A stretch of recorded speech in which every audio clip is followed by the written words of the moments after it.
సంగారెడ్డి జిల్లా ఇస్నాపూర్ మున్సిపాలిటీలోని 18వ వార్డు కాంగ్రెస్ పార్టీ కౌన్సిలర్ అభ్యర్థి మన్నె రాఘవేందర్ ఈ రోజు 18వ వార్డు అభ్యర్థి ఇంటింటి ప్రచారంలో పాల్గొనగా కాంగ్రెస్ ప్రభుత్వం ఇచ్చిన ఇందిరమ్మ ఇండ్లు ఇందిరమ్మ కాలనీలో మొదటి రోజు తన కార్యకర్తలతో ప్రచారం చేపట్టారు.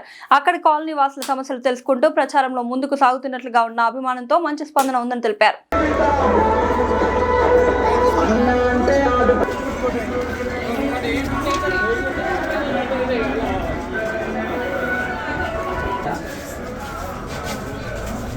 ఈ కాలనీలో ముఖ్యంగా సమస్య డంప్ యార్డ్.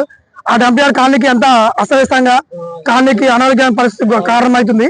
ఈ డంప్ యార్డ్ తీపిచ్చి మేము గిట్ట మా సహాయం చేసి డంప్ యార్డ్ ఇక్కడ నుంచి తీసేసి వేరే చోటకి జనావాసం లేని ప్రదేశానికి షిఫ్ట్ చేపిస్తామని ఈ సభాముఖంగా ఈ మీడియా పాత్రికల ముఖంగా తెలియజేస్తున్నాను.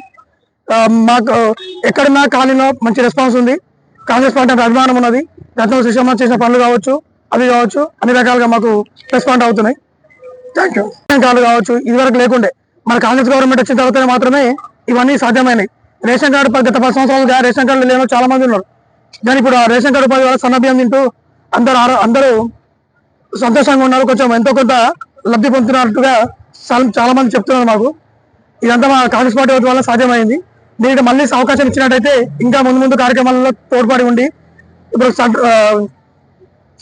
కాంగ్రెస్ పార్టీ మాకు అందుబాటులో ఉన్నది కాబట్టి మమ్మల్ని గెలిపించినట్టయితే మేమందరం కలిపి మీకు పనిచేసి కాలనీని కానీ అందరిని కానీ అభివృద్ధి పనులు నడిపిస్తామని ఈ సభాముఖంగా తెలియజేసుకుంటున్నాను.